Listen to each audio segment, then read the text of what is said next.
لو تخينا مسك نوفر لنا نفرح بنا كنتبع لنا سبسي أي تفرح نحق فرح نزقيها فرح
And I'm really delighted to be this forum.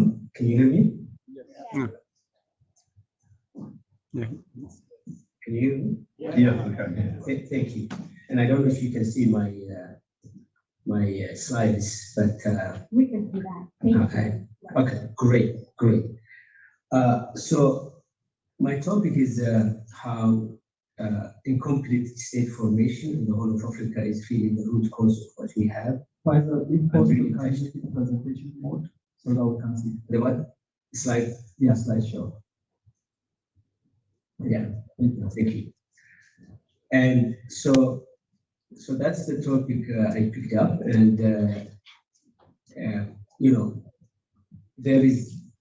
this topic really raises the question of terminologies as to countries, states, nation states, and or nations, if you will.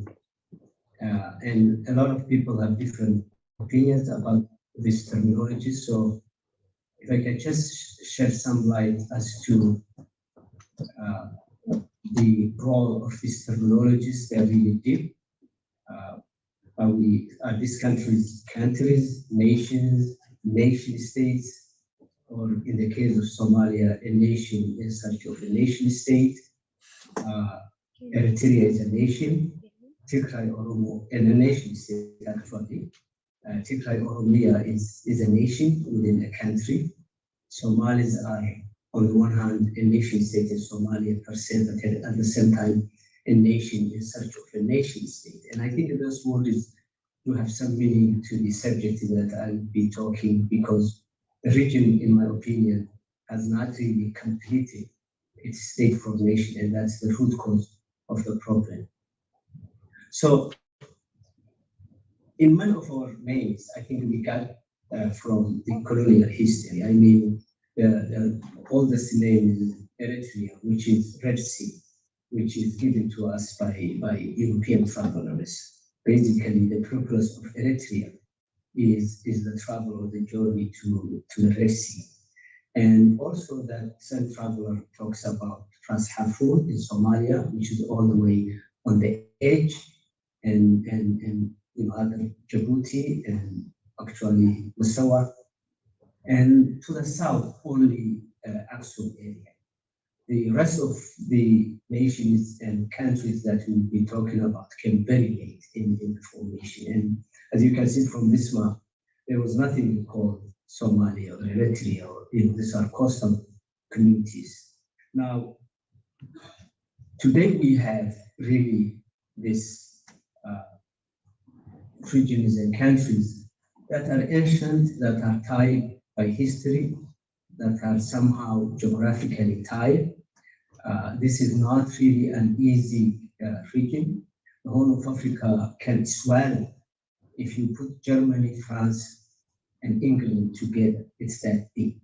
And by 2060, I think the whole of Africa probably will have larger population than those European countries, the major European countries. So in terms of numbers and geographic expressions, this is a very big region. This is a populous region as we go, and of course, population is not created equal here. Ethiopia is always the behemoth that we are looking at, and that is a very serious issue I will quickly touch. Now, with the Tripolis of Eritrea, which the Europeans didn't know much about this area, comes the Crystal John, that mythical Christian Messiah that Europeans only know, even people in the region didn't know as much. And the reason why I'm mentioning the Crystal John is because it comes at the same time Europeans were fashioning the concept of nation and nation state. John Locke was talking about what a nation is, and Europeans were literally coming out of their area to kind of deal with the issue of nation. So Crystal John concept comes to the Horn of Africa to really give a boost, if you will, of the version of nation state that they have in their minds. Ethiopia's coming into being as a protected state, if you will, by the Europeans who are really fashioning the entire globe, comes with that Crystal John. And I'm mentioning this because America's preeminent political scientist, Samuel Huntington, literally located the clashes of civilization in his book, in the Horn of Africa, and basically mentions Christians in the Horn and Muslims in the Horn as being the Achilles heels of when the civilization war takes place. And since that time, this region has been subjected to a massive manipulation, one power being supported by another, and the entire state formation has been subject to that era's concept. Now, forward moving, Menelik, in my opinion, is the beginning of that long history that in a way, enhances what we call the forced state formation. And the forced state formation has several characteristics. One, some powerful groups go to certain areas in any region, whether they come from Europe or from within, and Ethiopia and Darfur, which I will not deal because of the current situation that we have in Sudan. But both Ethiopia and Darfur are known to have used state formation to create what later on became native and settlers. Native and settlers don't only mean people who grab the land and give to others who are coming to the area. The concept is also that some people in that region created have more rights than the others. The native always is not a citizen per se, and the state doesn't give them the priority of as a citizen, whereas the settler, and they can be. In Ethiopia, we usually associate the settler with one ethnic group, i.e. the Amhara. But settlers usually also bring with them technocrats from other groups. They bring slaves from other groups who are being free to fight for them. So definitely, it could be the top of that structure. But there were a lot of people from other regions who were either slaves or indentured slaves or hired warriors who were fighting to create that concept of native and settler. And that concept really created the so-called Horn of Africa's state structures. Throughout, whether you take in Eritrea, where it was under Ethiopia, whether you take Tigray, whether you take the Somali region, Oromo, everywhere that you go, the concept of some groups, if you will, citizens under that system had more rights than others. That settler native concept existed in South Africa, it existed even in America, where even we have a name according to Mahmoud Mamdani's latest book, Nativism and Settler is the creation of permanent minority, as he calls it. That you will always create a class that is native, like Native American Indians, that are second-class citizens, and that are quote unquote in the emergent political structure permanent minority. And the concept of permanent minority is very dangerous because unless you fight, unless you rise up, some of the structures that exist within that native settler relationship can never free. And that's why probably Eritrea is a little bit different today in the sense that it's not suffering from settler concept, but it has other issues. Now, that concept of settler native-based state formation moved to both Eritrean areas and Somali areas. It's really very interesting, the final phase of the so-called state formation of Ethiopia happens simultaneously in Eritrea and in the Ogaden, the Somali region, towards the end of 1954. This document, an agreement, quote unquote, agreement between Haile Selassie and the British Colonial Office at the time reached this so-called agreement to give Somaliland and Somali area, the largest Somali area, all the way to parts of the Redawa, to the emerging and returning Haile Selassie as a reward, as a prize, and then annexes that part to Ethiopia.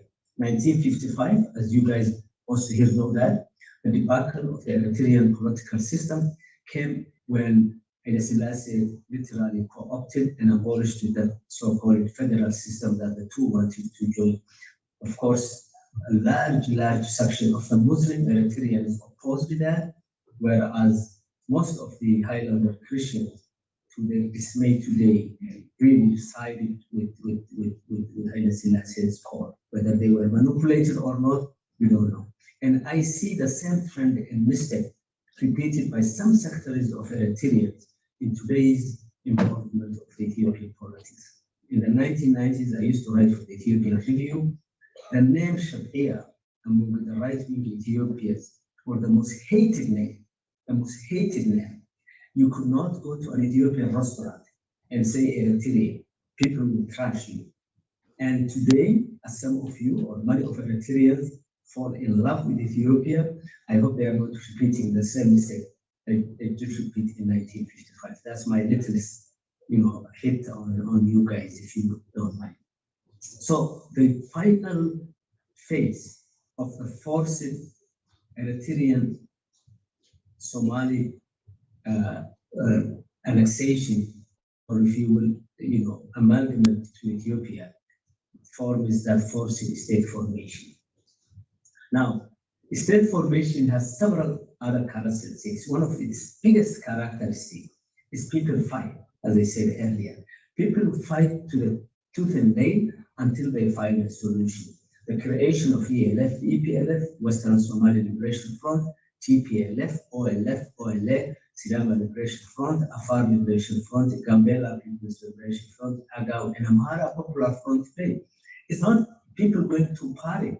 People would have liked not to form this, but because of that concept of settler native, unequal citizenship, and a so-called state, always forces people to go to the war scenario. And that is one of the characteristics of forced state formation and incomplete state formation. If the state is complete and people are satisfied with the form of state that they have, then they go into other modes of participation, the ones that you have in some Western countries, where people still have questions and disagree with the sitting government, but they have a way to address. My sister was talking about religious persecution in Eritrea. If there were venues to take President Isaias to court as to the allegations made against him, then some of the people who are picking arms against him will not be taking place. And that goes across the board. If the Ethiopian government was giving people equal justice and equal citizenship, maybe you would not see OLA or Western Somali Liberation Front or Sidama Liberation Front. So that's one of the characteristics. Incomplete state formation. And Ethiopia is not a complete state formation. Eritrea is not in itself a complete state formation. And very soon you will see a lot of other issues emerging, challenging that concept. Now, the incomplete state formation in the Horn of Africa gave us very dismal conditions.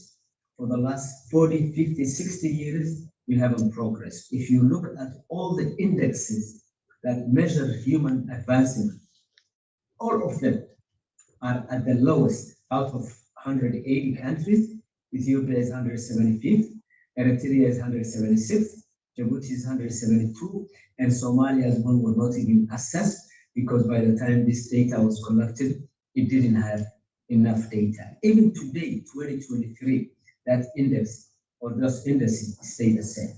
So basically, state formation that is incomplete begets you war and conflict, begets you harassment and torture, begets you diaspora and exodus.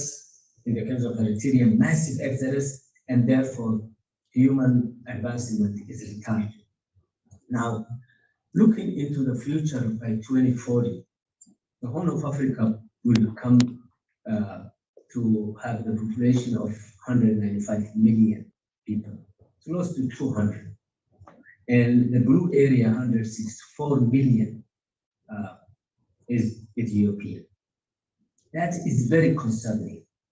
That is very concerning, because you have a region that is very stable, that is dogs eating dogs, as we have seen in the last 50 years. And when you have this behemoth sitting in the middle that does not observe any rules, that has not observed any rules in the past, nor will show, nor will give us today the commitment to play by international rules, it's very frightening. What would this do to the region? I think I'll touch briefly. With that background, there are problems and scenarios that we can say. The ongoing potential military and political articulation in the region will continue for a while. We will see wars, you will see conflicts. We just finished one war. That's the Tigray War, consuming over 1 million people. Eritrea was involved deep in that dirt. So it was, although it's a different country than Ethiopia, but it was the major player in that war. So that potential military political problem does not absorb Eritrea or Ethiopia or even Somalia. Although there were allegations about Somalia getting involved, we have not seen hard data yet, but the plan was to involve Somalia, at least as far as I know. Also, the problem of the future of the region lies in Ethiopia's insatiable appetite and need for a potential sea outlet.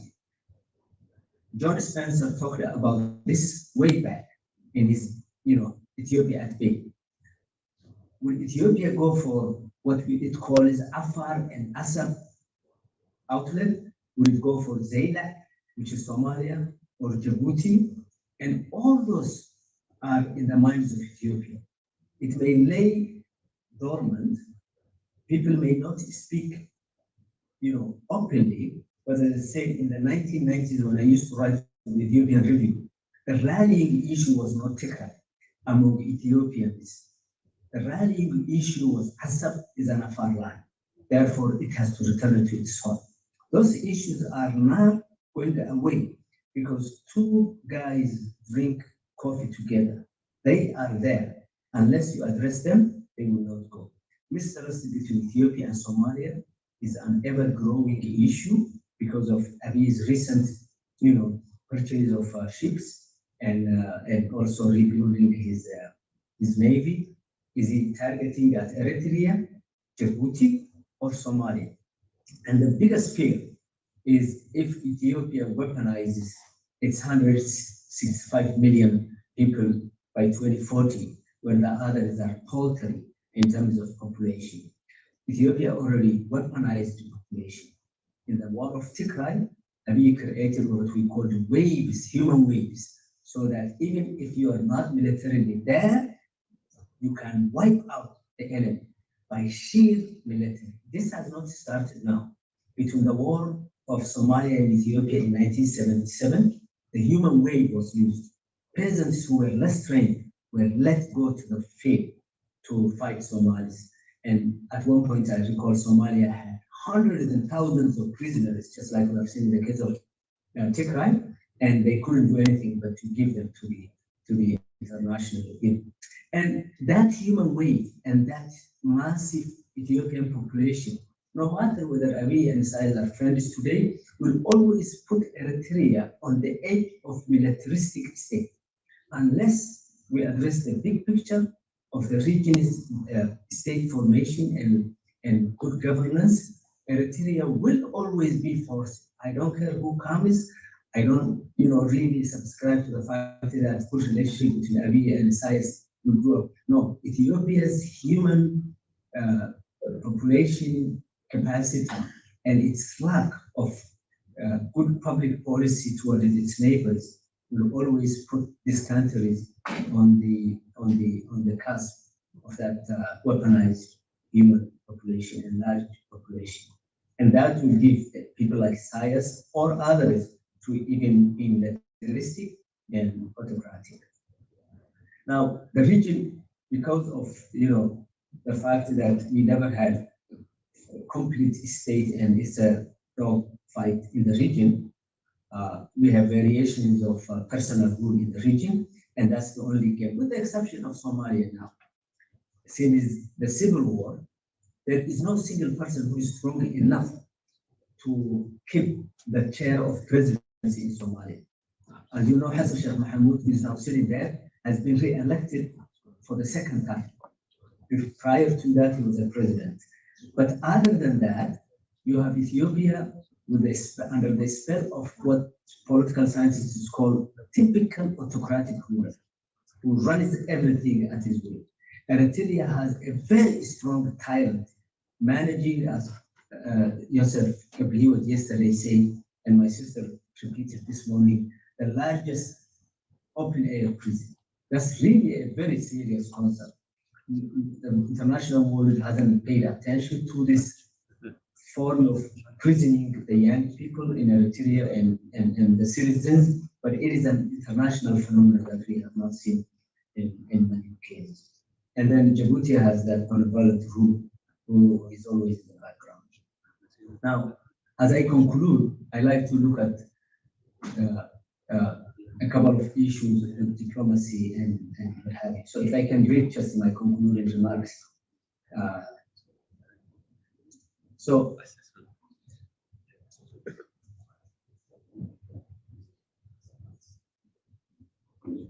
Yes, could Ethiopia, and I will just raise the question, could Ethiopia, with its massive population and military might as it brags, dictate the politics of the region?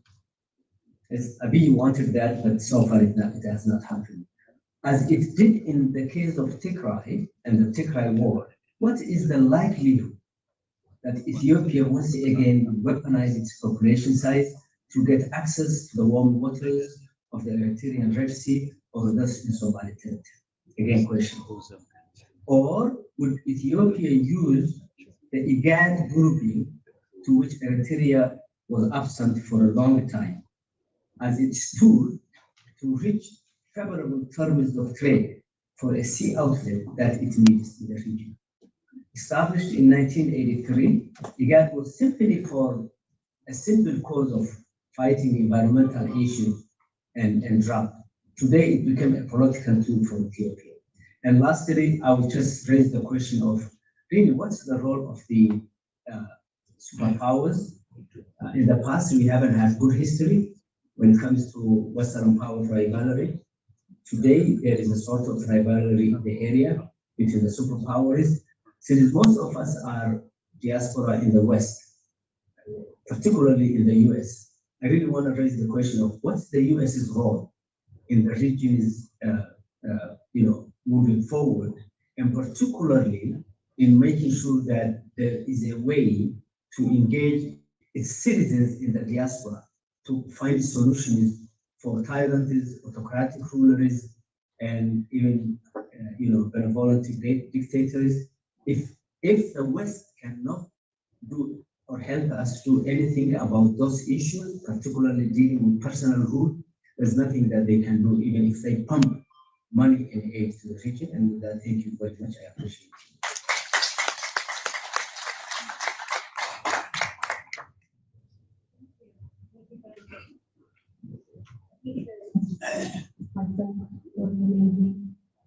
Presentation. I will invite people. I already see hands. People have questions for you, and thanks for finishing your presentation on time as well. So I will give the first question to Dr. Brana and Dr. Mesa. Thank you. Thank you very much, Faisal. We appreciate very nice presentation.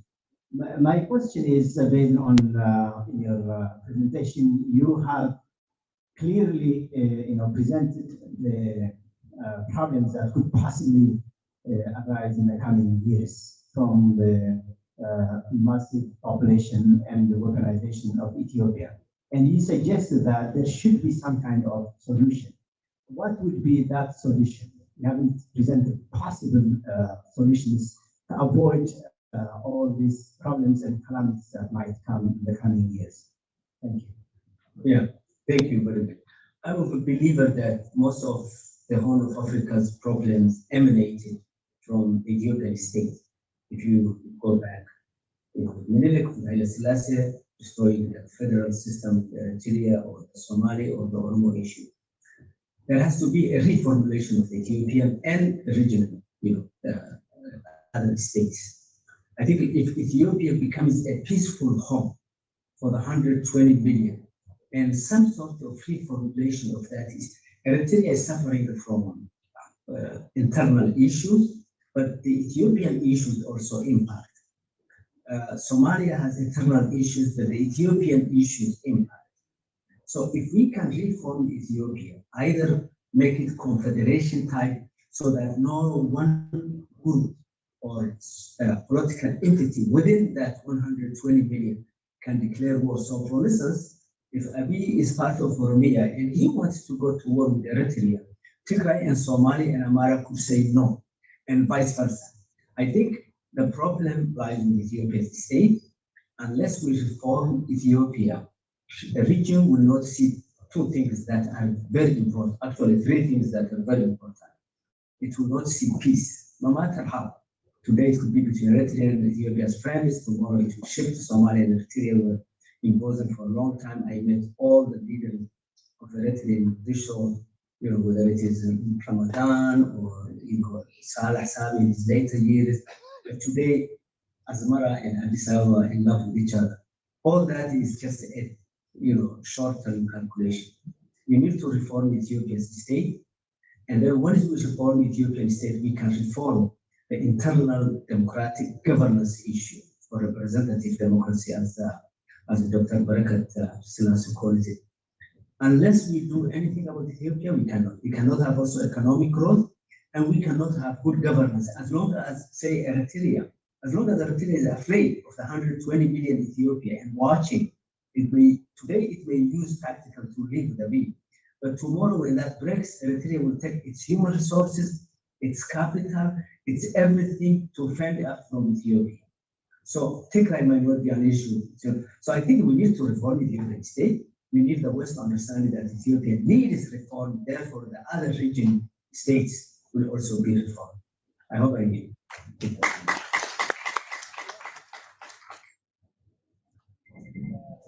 Next question from Dr. Mesa. Thank you very much for the excellent presentation. But let me take you back, 1935, when the Ethiopians were occupied by the Italians.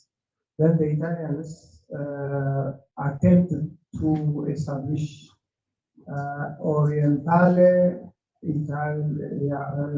Italian Oriental Empire in East Africa. That's in the Horn of Africa. It includes Somalia, Eritrea, and of course Ethiopia. And they tried also to establish confederal states in the Horn of Africa. Now, my question to you is, you say that the Ethiopian imperial state building is still continuous, it's incomplete. Absolutely. I agree with you. Now, let me take it back. How about if the Italian colonial rule in Ethiopia continued for another 20 years? What could happen? What could be the 2020 hindsight? What could be created? Or how can the landscape of the Horn of Africa could be changed? Yeah. What's your opinion on that? Yeah, I think they wanted to build that, but still it could have been a state formed for us by an outsider that could not have understood how we relate to each other. It could have changed the result. For instance, they have in the books Oromia state, and people like I think the people who worked on that still lived until recently. They wanted the greater Somalia to be on one side. So it could have had some consequences, and I think it may or may not have been bad. And I tell you one thing, there are 3 or 4 major linguistic groups at this point in time. And I'm not saying that's the formula to go by. You have the Tigrinya speaking linguistic group who are related to each other. Take elements out, Abi, Mallas, these people out of the same. But in terms of cultural context, these are related to each other, if not the same people. Somalis are related in context. Oromia is a huge behemoth in its own right that sits in the middle of Ethiopia. And the Amharic speaking people are there. Maybe that is one big formula that may even do away with Ethiopia's headache now, which is what some groups call this, kill thing that they have not managed. I think all I'm saying is not Italy, not British or anybody, but we in the Horn of Africa need to sit down and design what kind of state formation work for us for the coming generation. I grew up in a war. My dad, 1950s, was in prison for the war for the Somalia uprising. And we still continue. And you guys are probably the children of the warriors of the longest war in human history for liberation, period, continuous war. So we need to sit down. It could have had some impact, but I think it's time that we sit down around the table and design a sustainable state formation that can work for us. Thank you. Well, it looks like your presentation has sparked more questions, but we have limited time. I will apologize to my brother Faisal. He has raised his hand. He's on Zoom. I really apologize that we can't take his question. But I also have more questions, and I am hoping that we can take this discussion maybe somewhere on Twitter or somewhere when we have time, when we're not limited by time. So my brother, I apologize for not taking your question. And Mr. Faisal, your presentation was amazing. Thank you very much. So, well, yeah, my main question was, which I don't expect to be answered. He said the main problem with Ethiopia, how about Eritrea? It's destabilizing the whole region. You said that the problem with Eritrea is internal. I don't really think at this point that Eritrean problem is an internal problem. We're going everywhere in trouble. So this will be a discussion for another day. I think I say also.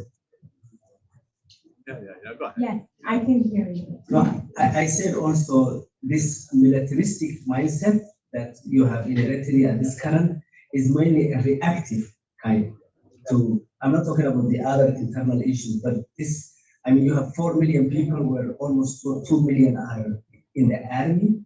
And why? He needs only 50,000 to suppress his people around. But it's 200, yeah. So thank you very much. Thank you. Well, I use the power of being the moderator to finish my question. So I apologize. I think I earned it. Okay, thank you all. Thank you for your patience. لو تغينا مزيس كنو فلنا نفريه بنا كنتبع لنا سبسي أي تفرحي نحق فرح نزقيها فرحي